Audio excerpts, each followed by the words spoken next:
crazy, but thanks. I was gonna wear a caftan, and then my husband was like, "You look ridiculous." I have my pink. Why not though? I'm like loving the fur.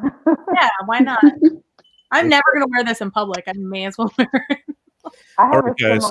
I think we're live here at night, and today I wanted to do something fun and interesting and different. So I decided to. I thought it would be cool to celebrate female photography, and you guys are all top notch, the best of the best here. Some of my favorites to work with, though. Kesha, I have not worked with you yet, but I went to your website and just thought it was absolutely amazing and incredible. And these three couldn't say enough nice stuff about you, so they just excited to talk to you and get to know you. Anyway, why don't I let you? I don't introduce people on the show because I'm terrible at it. So I'll let everybody introduce themselves, and then we'll jump into some of this. Vanessa. Oh, I get to go first. So I'm Vanessa Joy. I'm a wedding photographer in the New York and New Jersey area, and I photograph roughly 20 weddings a year and spend the rest of my time making YouTube channel stuff and speaking around the world and taking care of my kids. Nice. And you make great TikTok videos. I'm getting into TikTok more recently, which is interesting and a little intimidating. I love that today. We'll share that maybe. Okay. Charmi, what you got? I feel like I should just repeat exactly what she said, except I don't I don't do YouTube. I'm a wedding photographer in New York and New Jersey. I teach for Nikon all over the place, and I don't do anything on YouTube because it's okay. I don't know how to use it. This is live at night on YouTube. No. I don't do anything myself on YouTube. I'm just kidding. And I'm gonna do TikTok, but only for dancing. Okay. Yeah. Nice. With my kids. Yeah. I'm not doing TikTok. Maybe, I don't know. Okay, Kesha, what you got? Similar profile. Wedding and portrait photographer in the New York tri-state area. We do weddings all over the U.S. and internationally also. Mom of 3 boys, set of twins, and a 9th grader. I also do some photography education. I have a YouTube channel, a struggle channel that I will try to post more content to. But yeah, I do have one. And I blog. Nice. That's me in a nutshell. Cool. Adrienne. Hi, I'm Adrienne. I'm a New Jersey table dancer. I am also a wedding photographer, mainly in New Jersey, some New York, randomly around here and there. I just joined forces with my wife, and we're starting from the beginning with Electric Love Studios. And I enjoy mowing the lawn and light carpentry work, power tools when I'm not doing anything in photography. And gardening. Home gardening, growing vegetables. I don't have children. I have pets.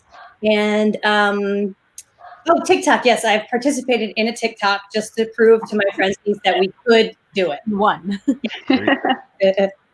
All right, cool. So listen, I want to ask you guys first before we get into talking about celebrating the images and the way you kind of approach a wedding day and all that stuff. I want to talk a little bit about this coronavirus and just how it's affecting each of your businesses, and what kind of things are you reassuring your brides and grooms on, and maybe even other vendors and people that you teach to. So it doesn't really matter who starts first, but let's go to Charmi, because why not? I think I've been really good about getting ahead of it, and like I'm in constant contact with my couples.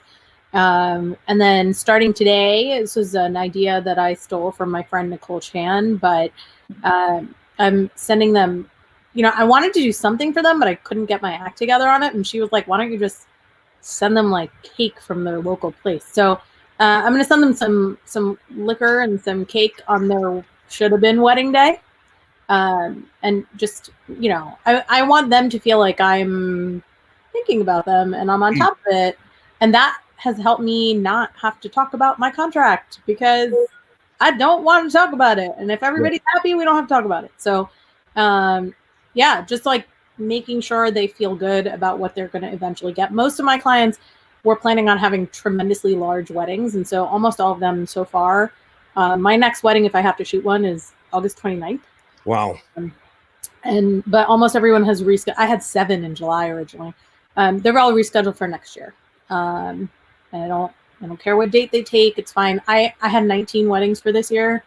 I wanted to take 15. I ended up taking 19. But multi-day. So I also think like you don't want to take a 400 people 4-day wedding and turn it into a 10 people wedding and spend the same amount of money. It just doesn't make sense. So, everyone's shifting over to next year, and then I am just I laid myself off. Nice. Did you have a nice conversation? Yeah, it was tough. But you understood where she was. I understood. Yeah. Yeah. She tried to go gentle on me. Yeah. Yeah, no. So I laid myself off. I'm like, the business can carry itself for like my operating expenses without actually adding anything to it. I should be fine for a while. So, we'll be okay. This is not fun for anybody. Yeah, that's the truth. No. So yeah, just making sure that my clients feel good, like I'm paying attention, even though I'm homeschooling, which is super fun. Said no one ever.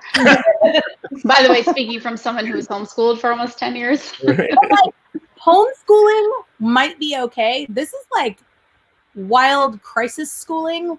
Like homeschooling, if I got in charge of the curriculum, I'd be like, all right, we're doing this for an hour or two, and it's going to be stuff I like and understand, and like we can run with it. I'm not one of those parents who's like, I don't like Common Core math. Like that's how I learned math, and I love it. It's more just like, I don't even understand what you were talking about when you gave this assignment to this child over the internet, and I don't know. Like I do. Yeah, no, and they're doing their best too. It just sucks for everybody. Kesha, what about you? How are you reassuring clients? What are you saying? What's been happening with you? So I would say, so all of April through, it's interesting. I do still have a May wedding that is kind of in limbo and undecided, which I don't, I anticipate that they're going to change their date. One in June, I would say I'm like 80% of the people through July are rescheduled or postponed into 2021. Some of them push their dates into the fall. Just keeping the lines of communication open. Empathy goes a long way in situations like this. Yeah. And lots of talking and reassuring that we will make this as seamless a process as possible. How about you, Vanessa? Well, I've had everything through July cancel, and I've even had one, not cancel, reschedule, and I've even had one November wedding reschedule. And it's just, it's taking it day by day. I'm really happy that I have done the Dave Ramsey method for the past few years. So I have an emergency fund, so I'm not completely panicking. Mm-hmm. But at the same time, when there's no end in sight, you just don't know. So you kind of buckle down, do the best you can. And for me, I'm like dying for all the photographers out there, especially the ones that were going to work for me or my husband. And all I want to do is find a way to give them some kind of job and some kind of income, but I've got nothing. Nobody I'll mow does. Your lawn. Vanessa, I'll mow your lawn. I'll come over there. You can do that. My guy's way too expensive. No, I know what you mean. Adrienne, what about you? How are you handling this? Yeah. Well, I'm handling it well. I'm happy. I'm not feeling down. I'm positive. I know this will eventually end. I do have a strong concern for finances. I mean, I feel very lucky on the wedding end because we only had a few reschedules. 2 weddings this summer happened to be friends of mine. One is a couple that had hired me, and then they became friends, like real legitimate friends, not like yes. not coincidence. What am I looking for? I know what you're trying to say. Yeah. Acquaintance. Not like they're real friends. So their wedding was in May. That got postponed to July. I'm concerned for them that they may potentially postpone again. Yeah. Another couple. So my next wedding, if July happens, or it doesn't happen, whichever, the next one after that would be August. So everything else has been rescheduled. And then from fall on, I'm okay. And I've just been a yes. Anything that I can do for people, finding a way to make it work. I'm just a yes to that. And I know some people have policies about like, I'm charging a move. I don't know if anyone's doing that anymore. No. Charging that, but I just want them to feel like this is going to be seamless. Yes, I can do it. Tell me what you want. I'm going to make it happen. And that's what I've been doing, and just being in communication. Sending messages, sending, little photos to them, joking around. Like I've photoshopped my friends onto unicorns in scenes and stuff, and just like sent that to a couple that they actually had it was going to be a guest at their wedding. I'm on a tangent, but nonetheless, they're now hiring us to photograph them here. They've canceled the wedding. We're gonna do a photo shoot down in Asbury, and so I photoshopped them onto a unicorn for a nice pick me up. And that's what I'm doing for people. That's my question for you guys too. Is there, as we move forward, we all kind of talked the same July, August. I have some in July that have not moved yet, but I'm sure they're all going to move. But isn't there a little bit of a concern moving forward? What will weddings look like in this year? Even if anyone does decide to have a wedding, do you think you could see limitations on how many people are allowed to be at a wedding? Do you think we're going to get some of that stuff? Charmi's shaking her head yes. Oh yeah. Tony Hawker shared a chart yesterday in one of the groups I'm in that talked about risk. I know there's like a movement to open up, like you can like force the government to open up. The problem with that movement is it's not taking into consideration that a lot of corporations close themselves, and a lot of corporations are going to do their own risk assessment before they open up, right? Like Disney did not have to be forced by Florida to close. It closed 3 weeks before Florida closed. And it's not going to open up until its own risk assessment is better. And I think that wedding venues are going to have to do similar risk assessments. And they're also going to have a hard time surviving if they honor things like, all right, we can only have 50 if it's safe. If somebody give them, money for 300, it might be better for them to reschedule and say like, we want your money for 300, but we'll take it next year. Because like, imagine the overhead, right? Our overhead doesn't really change. Like, that's why I don't give discounts for 12 people weddings versus 400 people weddings. Right. Like, it costs me what it costs me. For them, it's very, very different. So I do think the chart that I saw, it was talking about like the total number of cases versus the size of an event and what the risk looks like. And I think especially in our area where we have a high number of cases, we're talking about a decent amount of risk. And so I think venues are not going to want to put themselves in the middle of that, even if there aren't restrictions, but I believe there will be. And so when I'm talking to my brides, look, I want to make money this year. That's a reality. But at the same time, if I was a bride and I had planned a 4-day, 400 people wedding, and now I had to tone it down to a 25 or 50 people wedding, including all my vendors and staff, and everybody had to sit 6 feet apart, that's not the wedding I want. Right. So yeah, that's not a fun dance floor at all. I can't even imagine what DJs would do in that, or bands would do in that scenario when. Guys, we have to stop because you didn't leave room for Jesus between you. Yeah, it doesn't seem like and so I have a bride that was June 4th, and her planner convinced her to reschedule for July 30th, which I'm booked for. So she's probably hiring another photographer right now, which sucks because I think that's going to have to be rescheduled also. Yeah. I had a couple that was, Kesha doesn't know, but I do video as well. I'm a videographer as well. And I had a couple that had to move their date from like April to May 1st. They were finally happy with May 1st. And then they moved it to like July something. I don't know the specific, but that one's going. That one's going again. Yeah. Yeah. What about you on that, Kesha? Are you worried about that some of the places are it's going to be tougher to do these bigger sized weddings? Absolutely. And then it's so multi-layered because of the fact that it's a pandemic and it's international. A lot of, I have a couple of couples who have people coming from all over or coming from, so, uh, any travel related concerns or, they're impacted. We had someone with a January wedding, January 2021, who is having a lot of international people come in, and she's like, it's just too hot right now. So Literally. they decided to, they decided to push their date back. And I think we're going to be in this kind where it's not going to be. I'm not going to flip a light switch and we go back to normal. That we're going to be phasing in, and so. Yeah, I mean, I can't even imagine, even from a vendor or a professional level, do you guys feel comfortable walking into a wedding of 200 plus people and doing what you guys normally do, right? Getting people together and making them stand close and kissing and all this kind of stuff. Yeah. Like, what does that even look like? I mean, I shoot mirrorless, so I'm just going to put a clear shield on and I'm wear a bubble. Yeah. What do you think, Adrienne?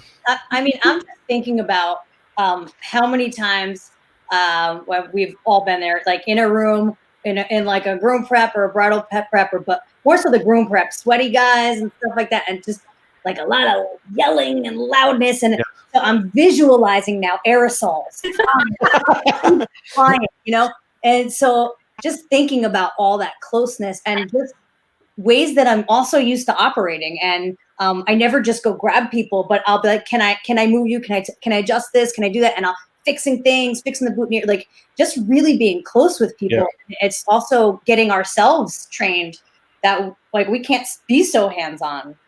Well, evidently, if you just inject this sanitizer, we should all be good. Yeah. I have a UV light downstairs. I have one right here. I've been turning it on every day. See? Yeah. I've been drinking this stuff every day. Sunscreen on. You look healthy. All right, Vanessa, what about you? And then we'll kind of wrap this coronavirus thing. What about you going in? What do weddings look like for you? I tend not to worry about anything until I need to worry about it. So I have not pictured it. I don't want to think about it.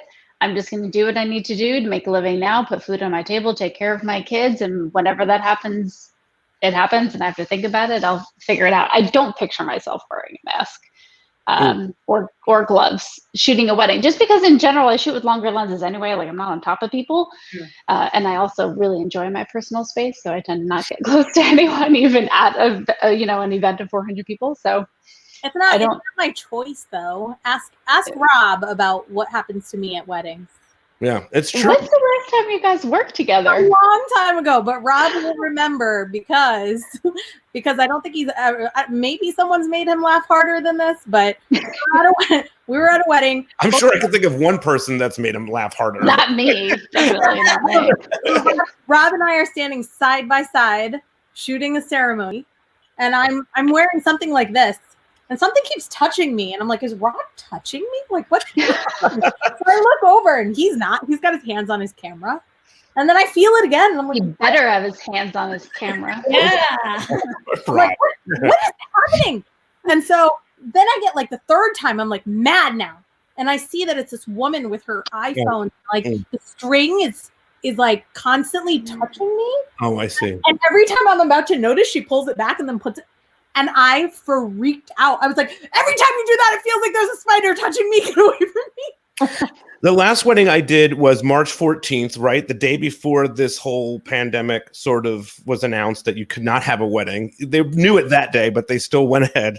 Anyway, the father of the bride came walking over to me, and I was just hanging out, in between time. And he reached over to like hug because everything was going so great, and I was like, no. We're not doing that today. Yeah. No. And I was but he didn't understand. It was an older Italian man. I was like, he feels rejected here, but he doesn't even understand that there's a virus and I don't want to give him it. You know what I mean? Not that I had You it. just have to be like, I'm sick. I coughed. So I want to start with asking you all about, breaking into photography in general. What was that like for each of you? What is the moment where you're like, hey, I think I want to do this. I think I can kind of rock this. We'll start with Vanessa since we ended on you. Oh, I have, I can shorten the story, but my mother was a photographer. She did weddings and portraits. So that meant I absolutely hated it and didn't want anything to do with it. And I wasn't a rebellious child on the outward appearance, even though I was at heart. So when I went to high school and had to pick my elective, my mother was right next to me, and I felt like appeasing her that day. So my elective was photography. And I just fell in love with the darkroom. And my high school photography teacher did weddings on the weekends. So naturally, I thought, okay, I want to do photography. I love it. I need to go get a real job, and then I'll do weddings on the weekends. So I got a real job, and I became a Spanish teacher, and I did weddings on the weekends. And I started my business after 5 years of working for this guy, John Hain is his name. And I worked for him and then started my own business the same year I started teaching, and then had to quit halfway through. And oh my God, do I get so excited every September when I do not have to go back to school. I'm so happy. And then it sort of blossomed. Yeah.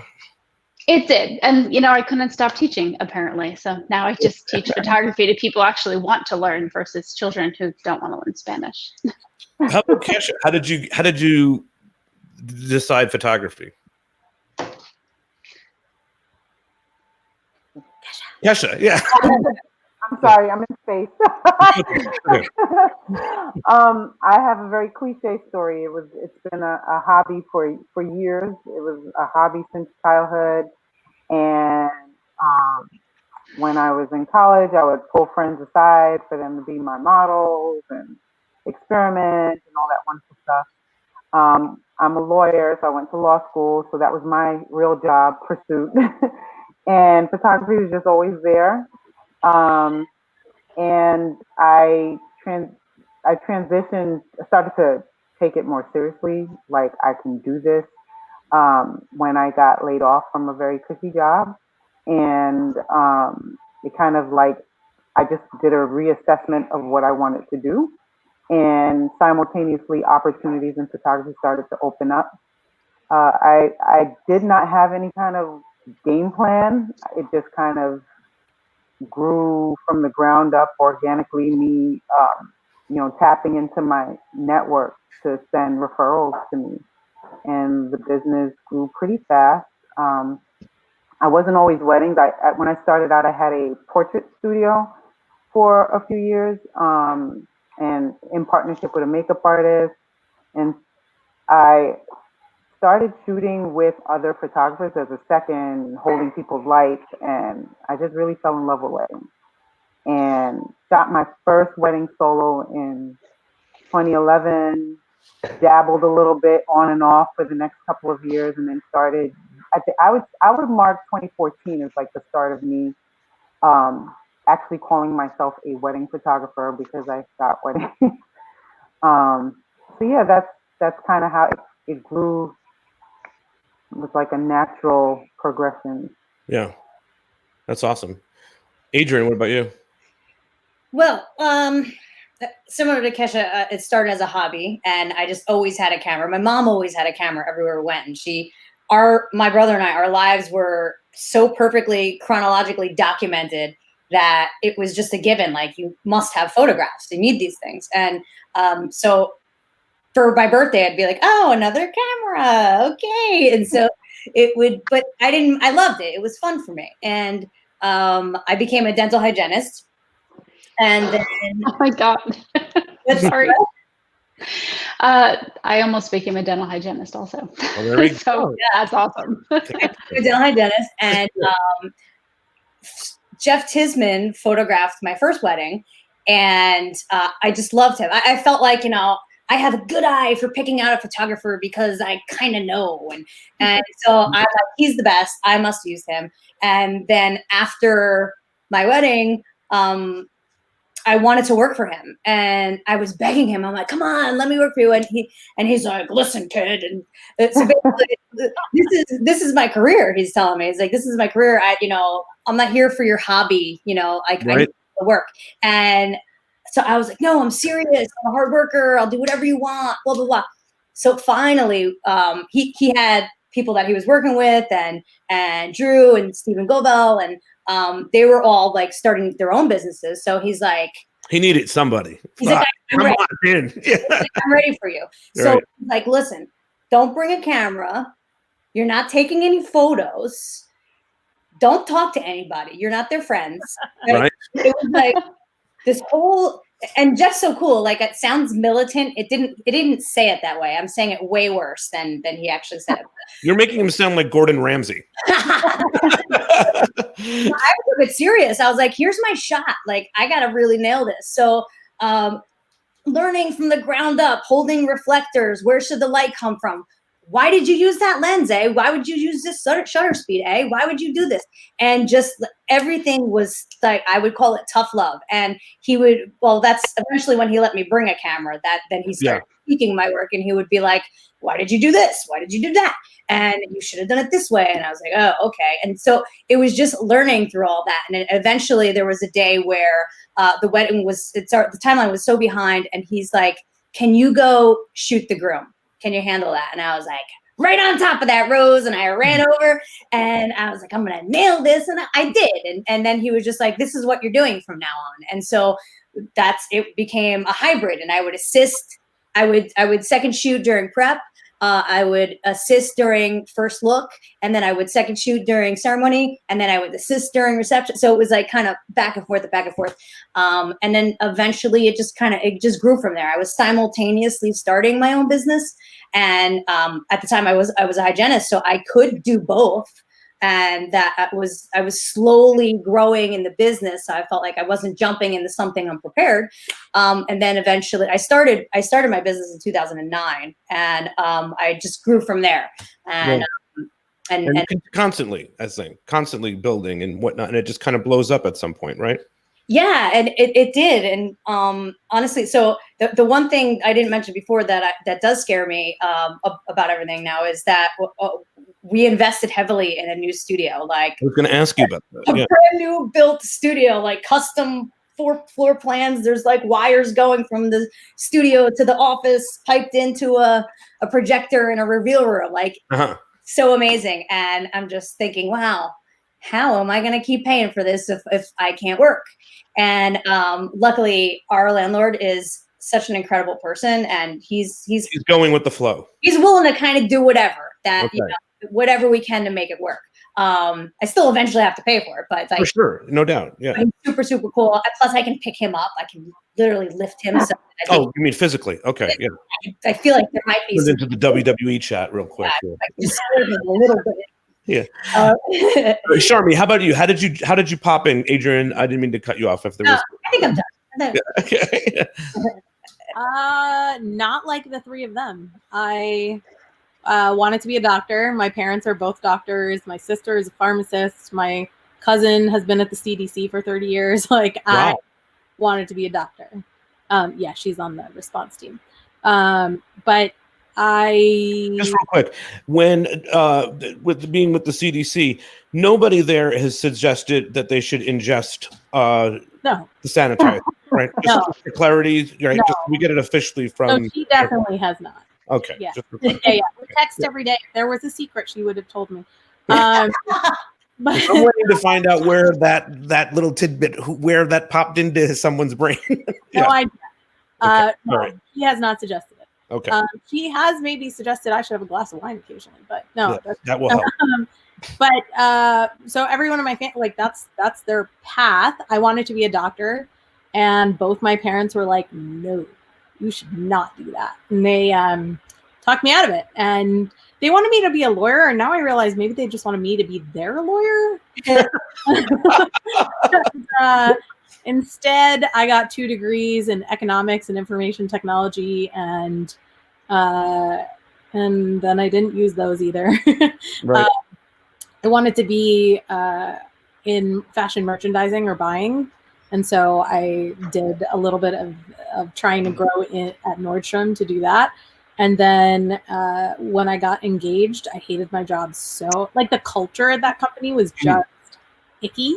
And so when I got engaged, I was like, all right, I'm gonna have babies right away and be a stay-at-home mom.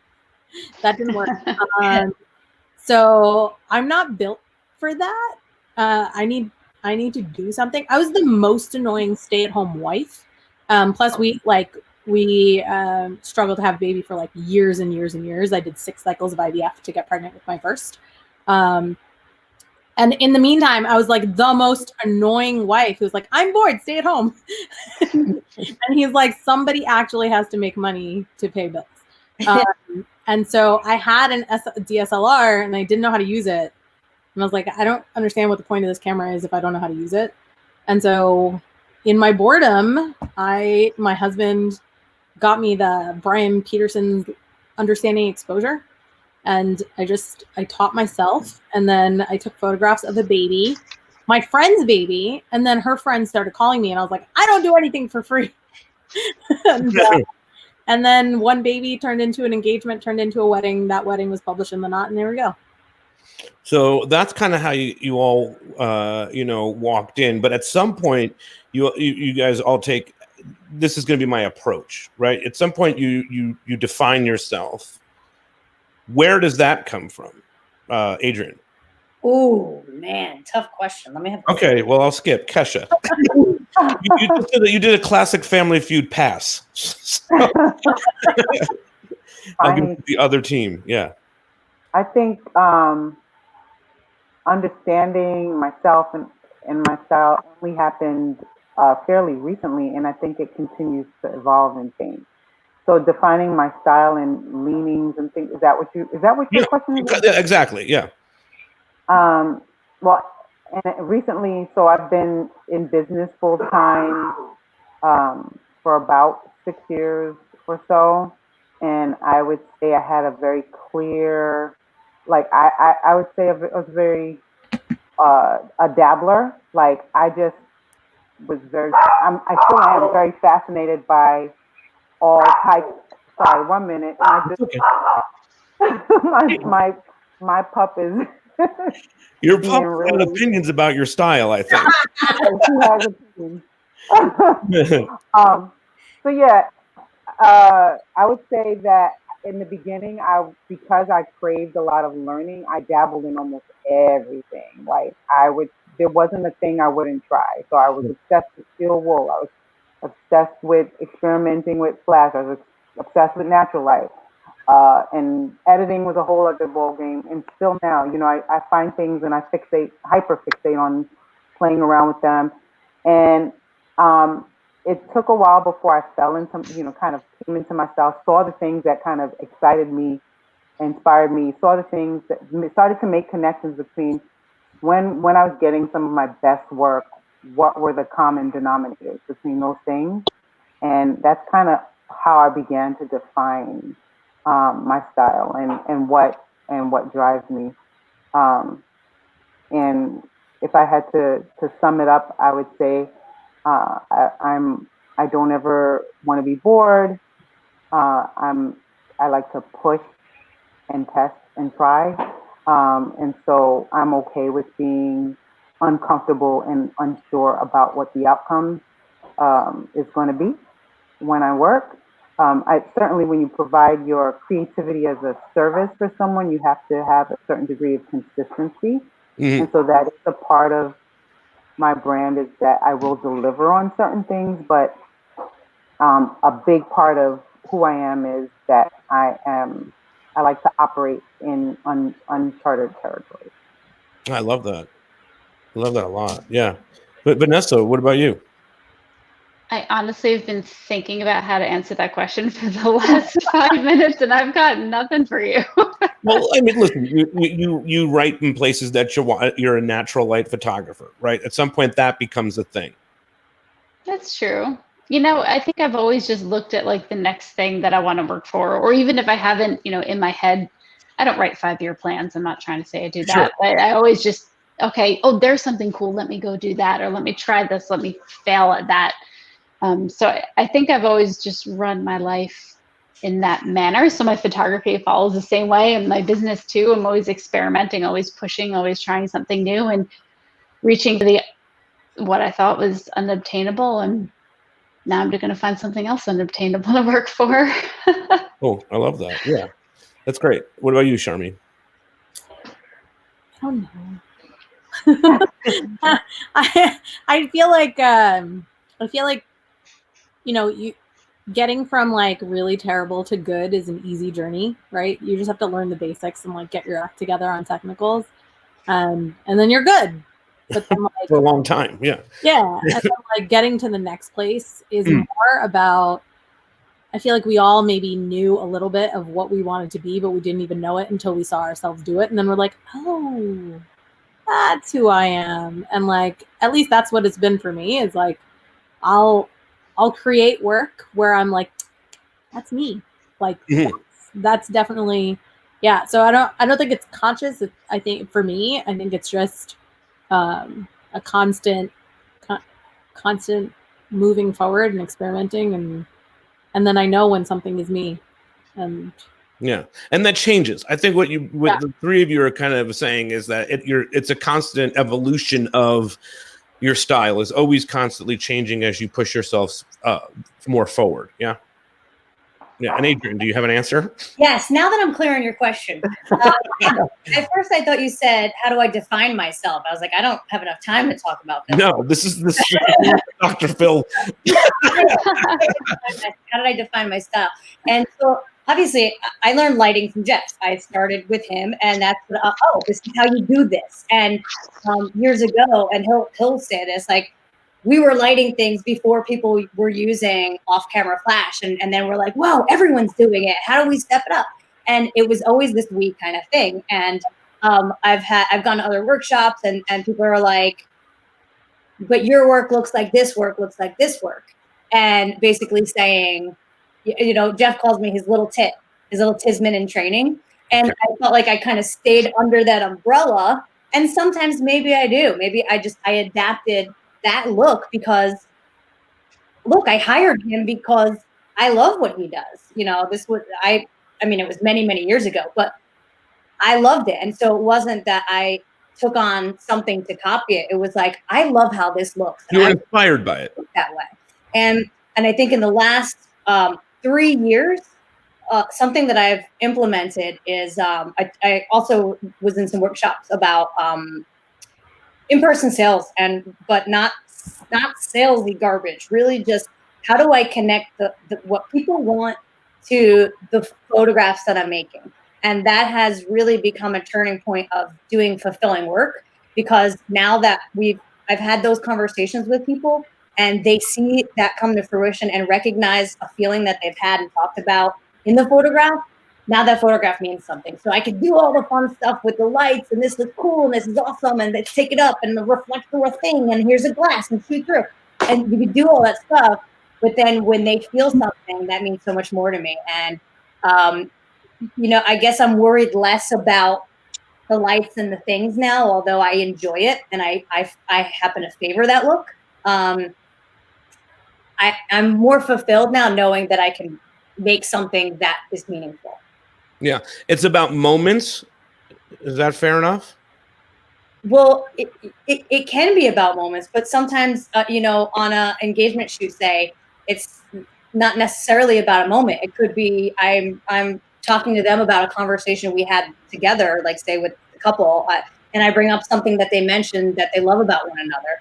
And maybe in that moment, they're remembering what we talked about. But when they look at that photograph, they're recalling on, yeah, that's that thing. So just connecting. It's just connecting. It's the bridge to what they said and showing that visually in a photograph. And that has really been fulfilling. And so people won't even know, because I still have the light's still there, or it's not, and it still has the same look to it in my style. But that, for me personally, I can add something that I know behind the scenes they'll look at and know something different. It's like more than a cool photo. Yeah, that's cool. I want to ask you, I did a documentary on female chefs, and one of the things that kept coming up was how they were treated by sort of, and I know that every industry is different, but how they were treated by maybe, I don't know, men in the industry. Now, I know you all kind of work for yourself, but has there been any of that for you guys like there is in the restaurant industry? Maybe, and I know you're not going to say that about Jeff, obviously, but, and I'm not looking to call anyone out here. Yeah, for sure. Expose by any means, but has that happened even in terms of, groomsmen at a wedding or some of that stuff? Charmi, let's go. Yeah. I mean, I am I don't think anyone could ever claim that I'm some kind of quiet, like you could expect people to harass me because I I feel like sometimes there's this idea that like if you stand up for yourself, if you're a strong personality, nothing will happen. That's lies. Because if you've met me, you know that I'm like 1,000% of myself all the time, and it can be scary. It's too much sometimes. It's fine. But that doesn't stop people from necessarily. I mean, 90%, 95% of the time, I have great experiences with everybody I work with. But I would definitely say that there's been, a couple of videographers, a couple of. Not me. It's my husband, isn't it? Right away, we put that over. No, he was actually really helpful in play. No, I've had what is that? I've had crane operators call me B-word. Oh wow! Yeah. I've had, and I'm talking cranes. Like we're talking about New Jersey, teeny tiny venues where they convinced the couple that they would get B-roll value out of a crane that took a quarter of the dance floor and almost took me out twice. Right. Right. And then they're cursing me. Shit. Yeah, that's hilarious to me. But yeah, I mean, there's going to be the occasional man who thinks. I had a lecture from one guy once who was like, I was shooting video when you weren't even born yet. I'm like, okay, but I still got paid more than you, so I don't know what we're arguing about. And I just congratulations, you're old. Prove, I don't know. Does it happen? Yeah. Can it sometimes be a distraction? Yes. Yeah. I had a maitre d' call me sweetheart and tell me that at his venue, they don't do speeches on the dance floor. And I was like, what does this have to do with you? I don't tell you how to bus tables. Yeah, it's weird. And I had a photographer once, I'm not going to call him out, say to me, an old school videographer, say that a female photographer got in his way and he said, hey, honey, get get out of my way or whatever. And I was like, why would you do that? I called him on that. He didn't understand it. He went into a braggadocious rant. But anyway, Vanessa, what about you on this one? To be honest, I have always thought that being a woman in this industry was an advantage and not a disadvantage, just because we could relate to, brides at the very least, and most couples in general, just kind of maybe the stereotype being that women are more emotionally connected to weddings than men are. But, I'm sure I've had my fair share of whatever, but I kind of just give it right back to people. So it doesn't faze me. I'm sure I could write my fair share of Me Too statements, but to me, it's just like, if they're going to choose to be an asshole, I'm going to choose to not remember it. So and move on with my life. Yeah. Kesha, what about you on that?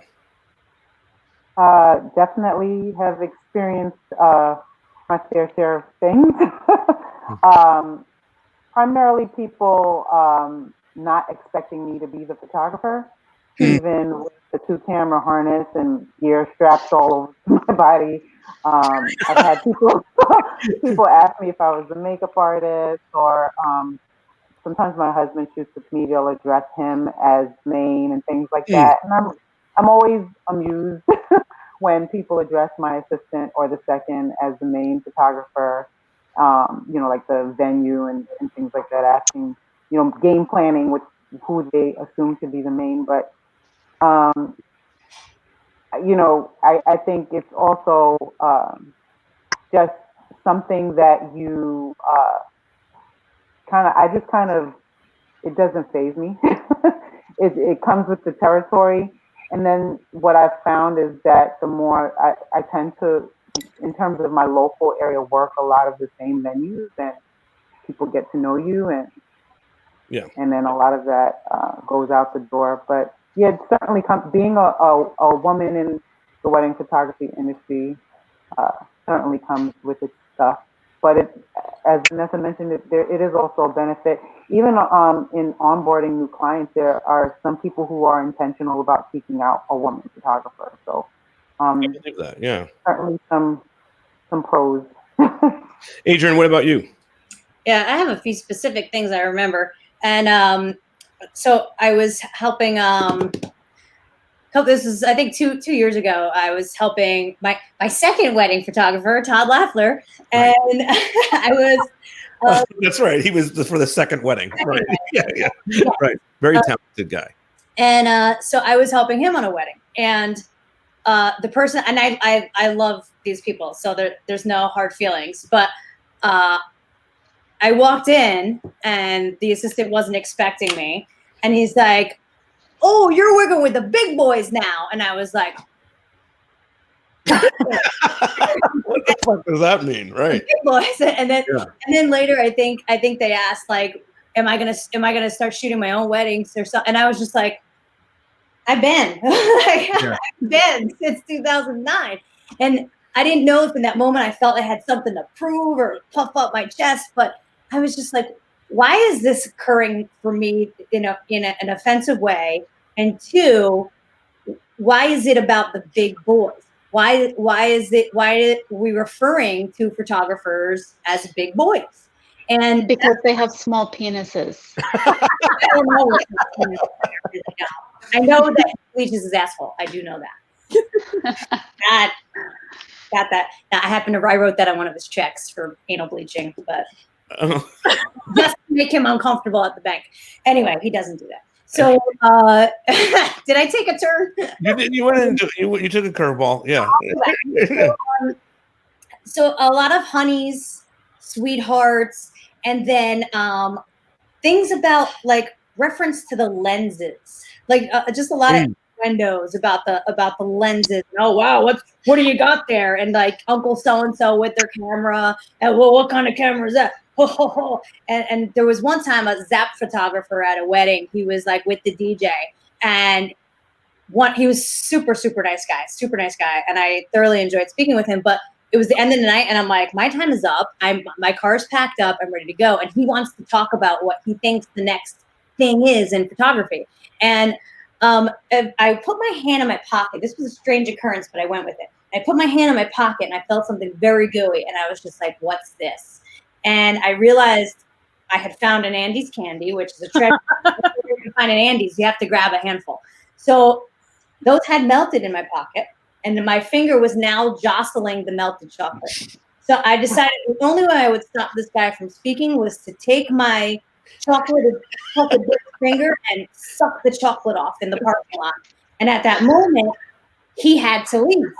He's like, I gotta go. And I'm like, this is all I need is to get rid of people. It's like, no. Nice. But just weird, strange moments that you're like, why do you need to say this stuff? I have had. Does everybody have a clause in their contract that says, if you harass? If I'm harassed, I can leave. Yeah. So I've had to enforce that, unfortunately. Like I had to. No way. Yeah. So there was a wedding where they didn't really have like a bridal party. Like you could tell who their friends were, but they didn't have like an official bridal party. And so I never met the best man or I didn't even recognize him. Like it was a full day Indian wedding, early in the morning, whatever. Never ran into this dude, not even once.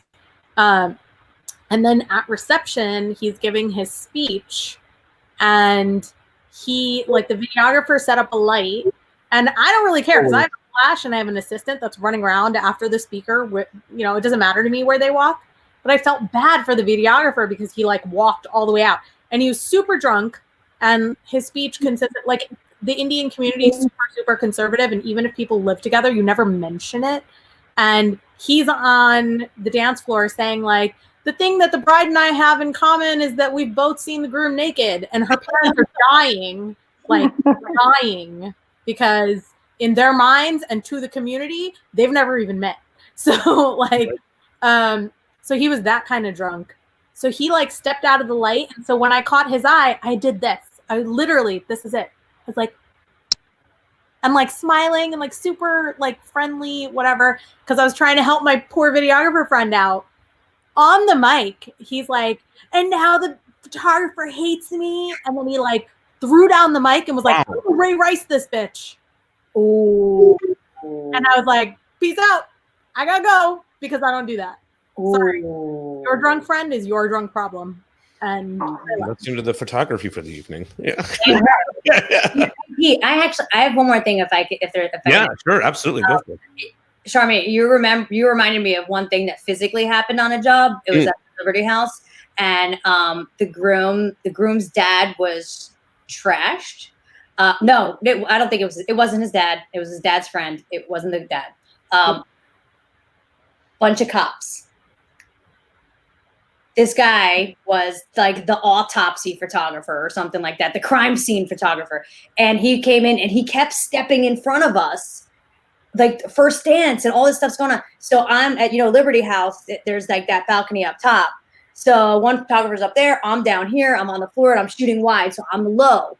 This guy came right in front of me and stood in front of me. Uncle so-and-so, autopsy photographer.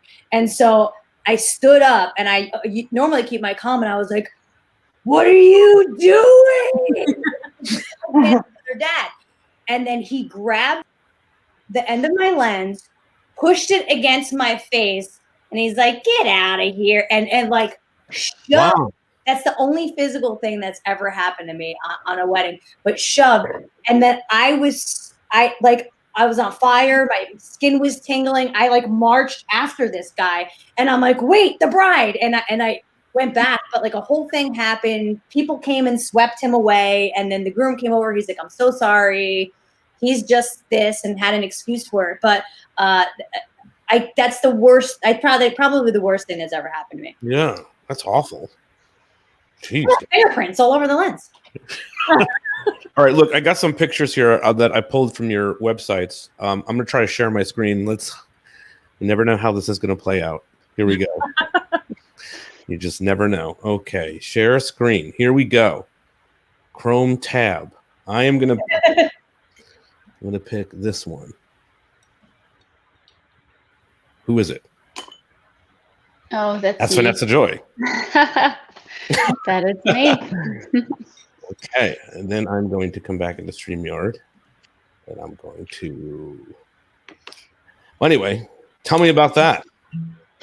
That is actually one of the very first times that the ProPhoto A1 was in my hands, and I was able to use it and play with it and record videos. So naturally, when new gear comes out and you have to play with it, it's super intimidating because it's, oh wow, I better take the best pictures I've ever taken in my life because this is going to go on YouTube, and that means everyone under the sun will ridicule me for the first time I've ever touched this piece of equipment, and now I use it.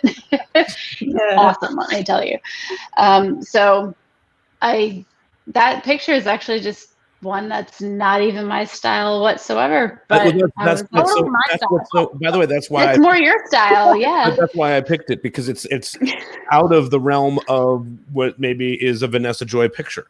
So what makes you go for something like that in that moment?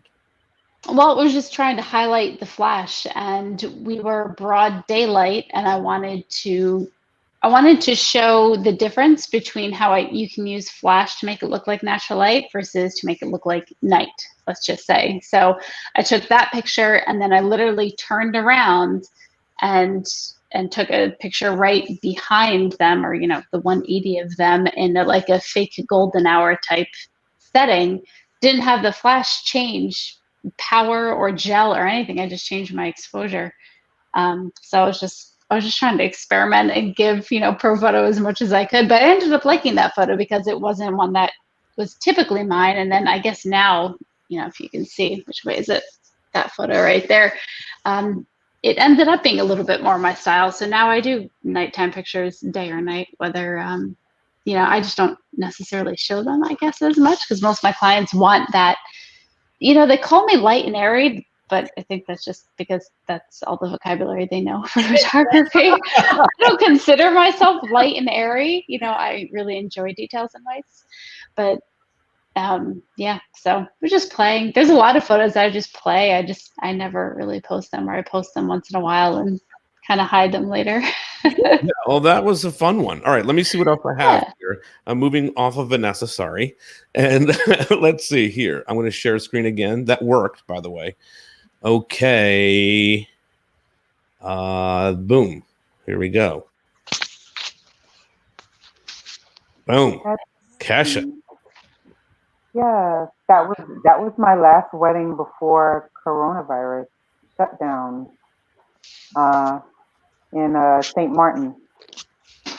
Yeah, it's a beautiful shot. So tell me a little bit about that. So that wedding was on March 13th. I think about it. Wow. That's where you spent the moments before coronavirus was. Yeah. So day before I had to leave for that wedding, my children's school sent out the notification that school was being closed because there was potential exposure, or some student or students may have been exposed. So they sent out a notification that schools were closing, and I was leaving early the next morning for this wedding. So anxiety was a little bit up. Mom guilt was a little bit up.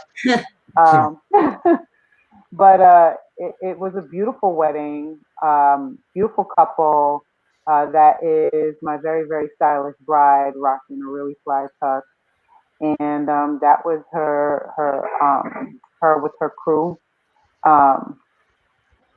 I loved I wanted to show a little bit of the setting and for them to show their style. And so that's how that happened. That's cool. What was flying like for you coming back? Were you worried about all the virus stuff at that point, or? So I was highly aware.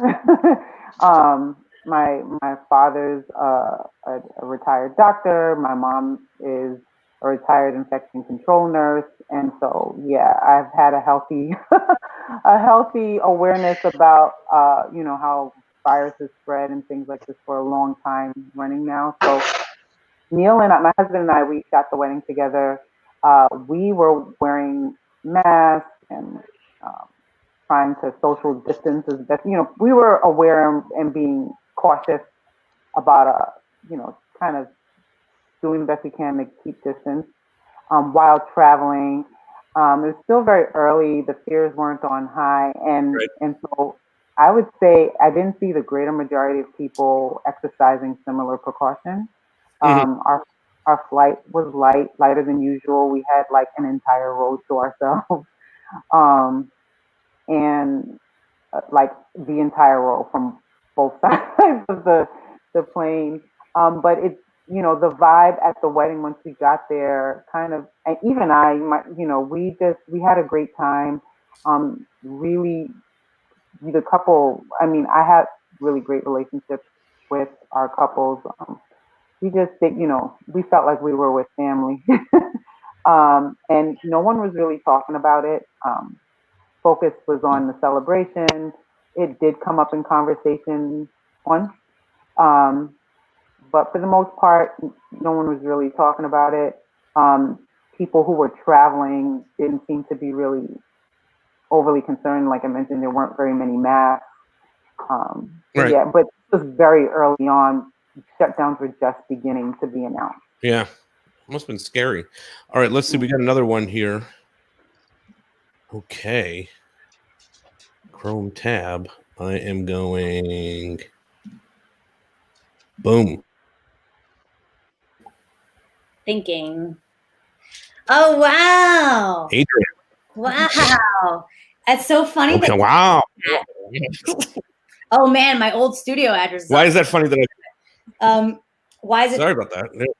Because earlier when you asked to if we had a chance to gather some photos to share, yes. that, of course, I went to like Instagram and I'm like, what do I like? And I feel something off of that photo.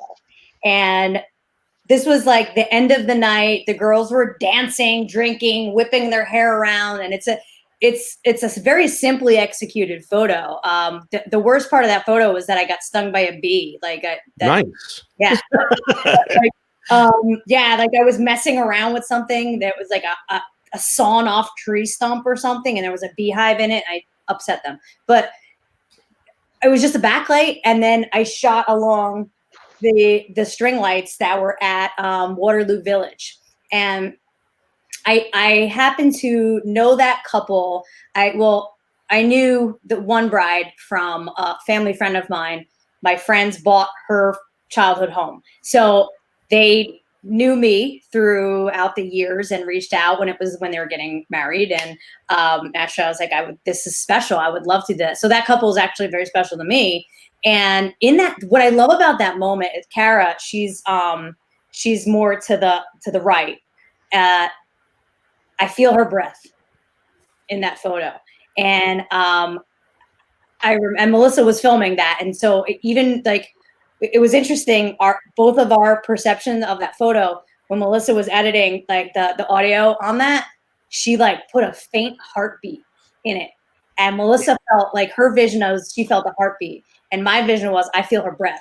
And there was just something about them like taking each other in that feels so romantic. And these girls were trashing it. They had like bottles of beer moments before. They were wild, like ripping their dresses up. And it just became such a beautiful romantic moment, like just them.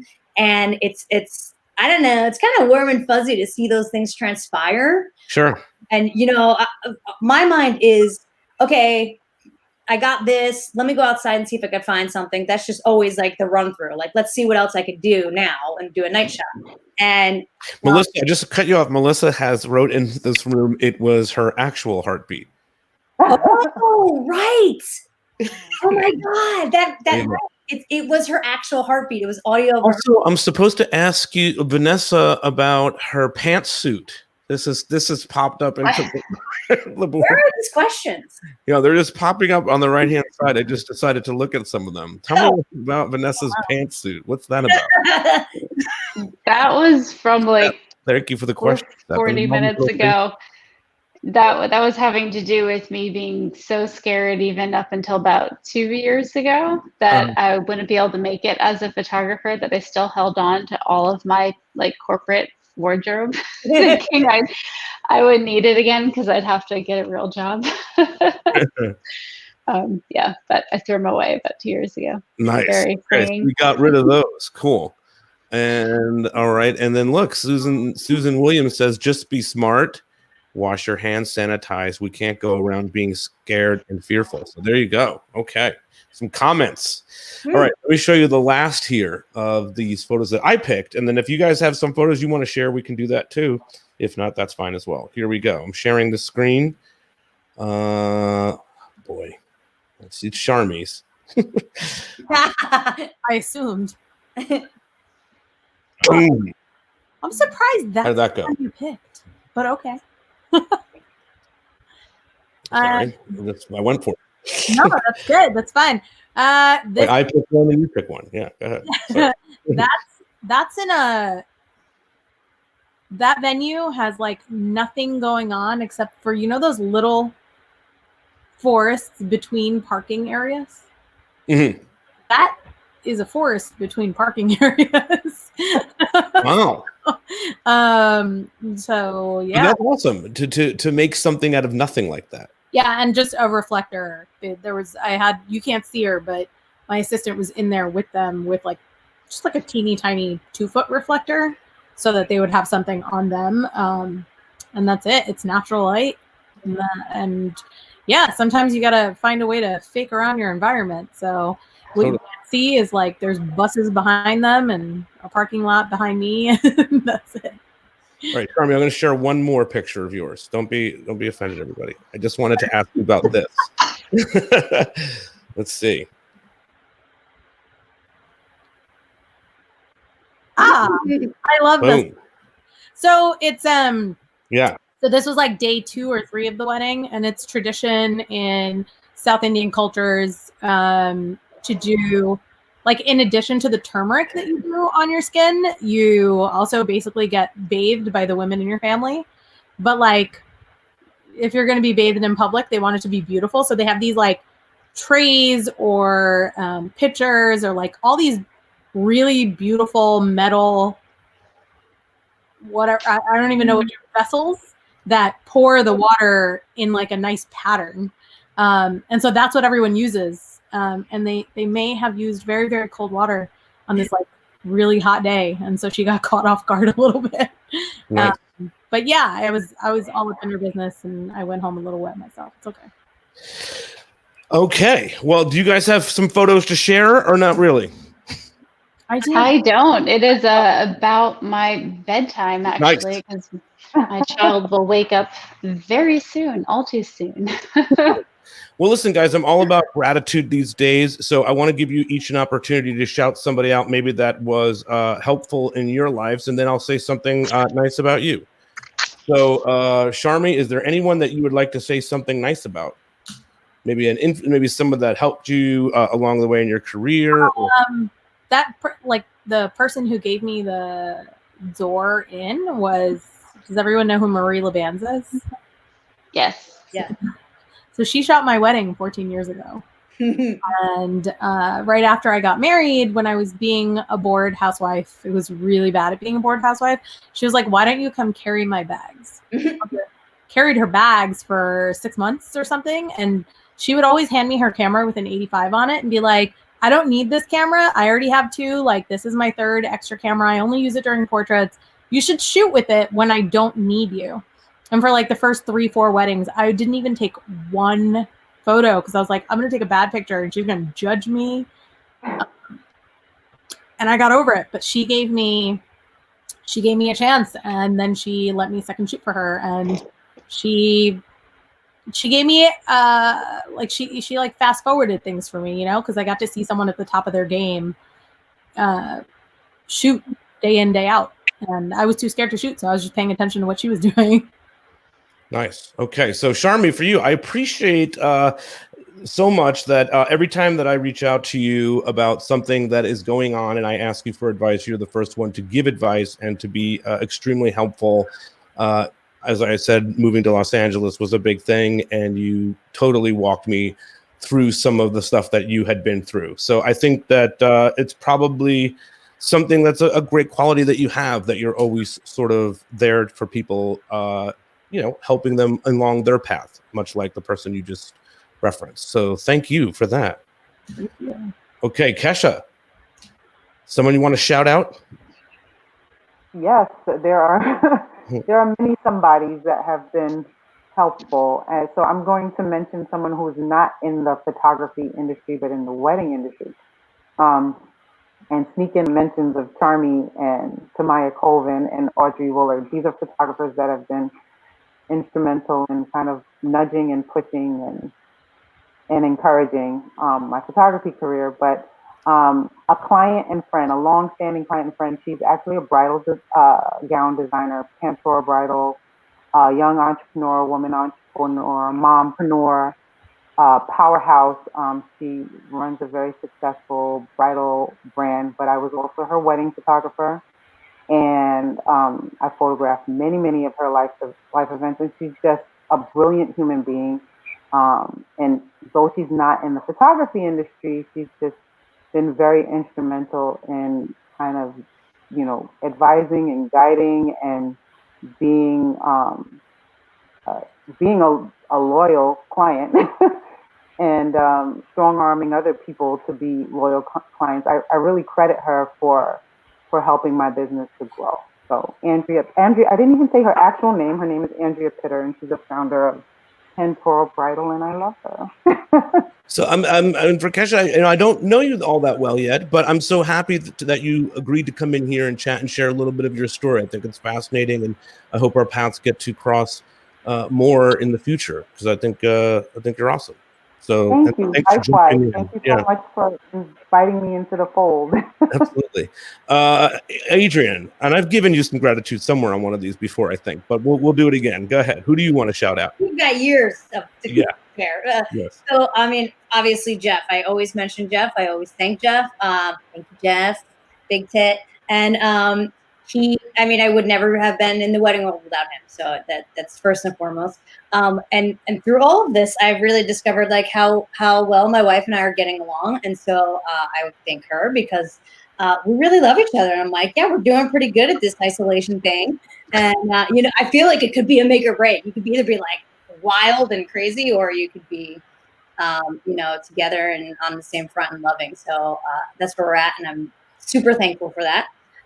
And something that I really don't bring up or mention often is some work that I had done years ago. I had done some workshops, and then I was in a leadership program, and then I coached a leadership program, and all of that helped me. I know you and I had talked about it briefly here and there, and I think it's helping me keep a level mind during all of this, because the moment I want to realistically, like, I want to be afraid about things, and I want to say, like, shrug my shoulders and be like, I don't know what to do, how's this going to work, and those are all like victim positions. And having done that work, I had so many people really teach me and train me how to not be stopped by my thoughts and feelings and whatever kind of considerations I have. Like, acknowledge that those are really there, but that, like, don't be stopped by those. So I'm super thankful for having had all that training and work and support from a lot of awesome people in that world of leadership that were able to instill those things in me. And in turn, I feel happy and positive. And although I do have fear, I'm not being stopped by it. Okay. Sorry, did that take it down? Was that No, not at all. Anyway, Adrienne, obviously I love you. I love you and Melissa. You guys are like almost like family to me at this point. You know, we spend quite a lot of time together, and or we have, and I just think the world of you. So I kept it brief because I think I gave you another one at some other point. So and all of the other stuff. Yeah. Vanessa, who do you got? Well, I guess I'll thank the guy that's been in the chat here in YouTube, Seth. He's one of my fellow Adorama TV hosts, and without him, I'd have so many misconceptions about light and the way it works. From either the way I was just taught wrong. It's amazing how much we are taught incorrectly for one reason or another, or just looked at something and assumed, you know, Photoshop was light when it wasn't, which was really interesting to learn. And yeah, so it's, you know, thanks to Seth, who can teach old dogs new tricks. And thanks, Seth, for participating here. I appreciate it. Vanessa, listen, I just want to say I think you're an amazing photographer, yes, but I think you're an incredible human. Every time I see one of your posts or we chat about a little something here or there, it's always inspiring in some ways. And I think from the people that I have met along the way that have been inspired by you, that is a lot. You know, there's a lot of people that have been inspired by you, not even only the work that you do, but just your being. So I think the world of you, and it's also very, to all of you as a videographer that I've worked with, all of you, you're all very easy to work with. And that's much appreciated, because we all know what the challenges can be like when that's not like that on both sides of that coin. So thank you, and thank you all for doing this. This was a lot of fun. I'd love to do some more with you and look at more pictures. Vanessa, I'm sorry I didn't pick something that you like more. No, I like it. Yeah, it's on my website, so I like it enough. Cool. Can we say hi to Sharon real quick? What's that? Sharon! She's in the comments. Oh, Sharon. Yeah, I love her. Yeah. Sharon! Yeah, I love Sharon. I think Sharon's the most talented, one of the most talented videographers that I know. And I don't even like to use that word, but yes. Obsessed. Yes. I mean, she's also amazing to work with and just super fun, and I just want her guns. Yeah, and she's also like yourself, and I would have said this to her, and spoiler alert if you're ever on this, but she's another person that I feel like inspires a lot of people. and is just a great human. So Yep. it's just really always wonderful to see. So anyway, guys, thanks for doing this. Much appreciate it. And go out and do your thing, guys. All right. Thank you. All right. This was Have a lovely awesome. one. Have Bye. fun. All right. Bye. Bye, bye.